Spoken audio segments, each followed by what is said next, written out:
కార్యదర్శి Donald Trump సంచలన నిర్ణయాలకు కేర్ ఆఫ్ అడ్రస్ గా నిలుస్తున్నారు. ఇప్పటికే వందల కొద్ది నిర్ణయాలు తీసుకొని అమెరికన్లకు షాక్ ఇచ్చారు. టారిఫ్లతో ప్రపంచ దేశాలను వణికించిన ట్రంప్ లే ఆఫ్లతో ప్రభుత్వ ఉద్యోగులను ఇబ్బందులకు గురి చేశారు. ఇప్పుడు నేరస్తులకు చుక్కలు చూపించేందుకు సిద్ధమవుతున్నారు.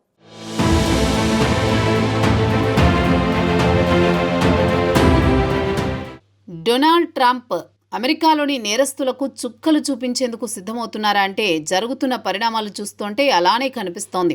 ప్రస్తుతం అమెరికాలో నేరాలు విపరీతంగా పెరిగిపోతున్నాయి. దీంతో అమెరికా జాతీయ భద్రతకు ముప్పు వాటిల్లేదని ట్రంప్ పదే పదే చెప్తున్నారు. ఇప్పటికే అక్రమ వలసదారుల వల్ల అమెరికాలో దాడులు పెరిగిపోయాయని ట్రంప్ ఆరోపణలు చేశారు. అందులో భాగంగానే వారిని స్వదేశాలకు తరలించారు. ఖైదీలా బంధించి సంకెళ్లు వేసి సైనిక విమానాల్లో స్వదేశాలకు పంపేశారు. దీనిపై విమర్శలు వచ్చినా ట్రంప్ వెనక్కి తగ్గలేదు. ఇప్పుడు సొంత దేశంలోని నేరస్తులపై ట్రంప్ దృష్టి పెట్టారు. తరచుగా నేరాలకు పాల్పడుతున్న వారితో, హింసాత్మక ప్రమాదకర నేరస్తులతో అమెరికా సుదీర్ఘకాలం ఇబ్బందులు ఎదుర్కొంటోందని, ఆల్కాట్రాజ్ జైలును పునఃప్రారంభించి దాన్ని శాంతి భద్రతలకు, న్యాయానికి ప్రతీకగా ఉపయోగించాలంటూ ఆయన ట్రూత్ సోషల్లో చేసిన పోస్ట్ సోషల్ మీడియాలో వైరల్గా మారింది. అమెరికాలోని శాన్ ఫ్రాన్సిస్కో గోల్డెన్ గేట్ బ్రిడ్జ్కు సమీపంలో ఉన్న ద్వీపం ఆల్కాట్రాజ్లో ఉన్న జైలులో 1963 వరకు ఇక్కడ అత్యంత భయంకరమైన కరడుగట్టిన నేరస్తులను బందీలుగా ఉంచేవారు. ఈ జైలును మళ్లీ ప్రారంభించాలని, విస్తరించాలని ట్రంప్ ఆదేశించారు.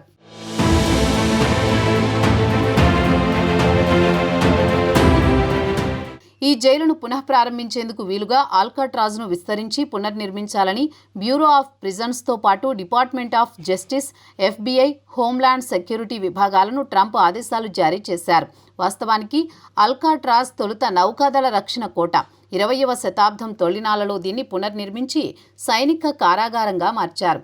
1930లో అమెరికా న్యాయశాఖ దీన్ని స్వాధీనం చేసుకుని ఫెడరల్ ప్రిజన్ సిస్టమ్ పరిధిలోని ఖైదీలను ఇక్కడకు పంపించడం ప్రారంభించింది. Al Capone, Mickey Cohen, George machine gun Kelly వంటి ప్రమాదకరమైన గ్యాంగ్స్టర్లు సహా సంచలనం సృష్టించిన పలువురు నేరస్తులను ఉంచడానికి జైలు ఉపయోగపడింది. హత్య కేసులో జీవిత ఖైదు పడిన రాబర్ట్ స్ట్రాడ్ పాత్రలో బర్ట్ లాంకాస్టర్ నటించిన 1962 నాటి బర్డ్ మ్యాన్ ఆఫ్ ఆల్కాట్రాజ్ చిత్రంతో ఈ ఐలాండ్ జైలు మరింత ప్రచారంలోకి వచ్చింది. ఇక్కడ జైలు జీవితం గడుపుతూనే పక్షులపై ఆసక్తితో అధ్యయనం ప్రారంభించిన రాబర్ట్ తర్వాత ఒక నిపుణుడైన పక్షి శాస్త్రవేత్తగా ఎదగడం ఆధారంగా ఈ సినిమాను తెరకెక్కించారు. ఆల్కాట్రాజ్ ద్వీపంలో బందీలైన స్పెషల్ ఎయిర్ సర్వీస్ మాజీ కెప్టెన్, FBI కెమిస్టులకు విముక్తి కల్పించడం అనే కథాంశంతో 1996లో సీన్ కానరీ, నికోలస్ కేజ్ నటించిన ది రాక్ సినిమా చిత్రీకరణ కూడా ఇక్కడే జరిగింది. ఇప్పుడు ఈ జైలుని తిరిగి స్టార్ట్ చేయాలని ట్రంప్ ప్లాన్ చేస్తున్నారు.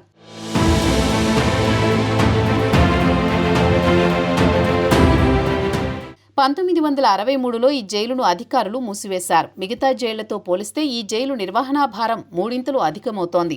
ఇదే విషయాన్ని federal bureau of prison website చెబుతోంది. శాన్ ఫ్రాన్సిస్కో గోల్డెన్ గేట్ బ్రిడ్జికి దగ్గరలో ఉన్న ఆల్కాట్రాజ్ ప్రస్తుతం పర్యాటక ప్రాంతంగా ఉంది. కానీ ఇప్పుడు దీన్ని తిరిగి జైలుగా మార్చాలని ట్రంప్ నిర్ణయించారు. అమెరికాలోని అత్యంత ప్రమాదకరమైన, హింసాత్మకమైన నేరస్తులకి జైలు ఆవాసం అవుతుందని ట్రంప్ తన సందేశంలో పేర్కొన్నారు. వెనిజువెలా గ్యాంగ్ సభ్యులుగా అనుమానిస్తోన్న 200 మందికి పైగా నిందితులను మార్చిలో ఎల్ సాల్వడార్లోని జైలుకు పంపించారు. దీంతో దీనిపై ట్రంప్ కోర్టుల మధ్య విభేదం నెలకొంది. అమెరికా నేరస్తులను ఇతర దేశాలకు కాకుండా స్వదేశంలోని కఠిన జైళ్లలో ఉంచాలని ప్లాన్ చేస్తున్నారు.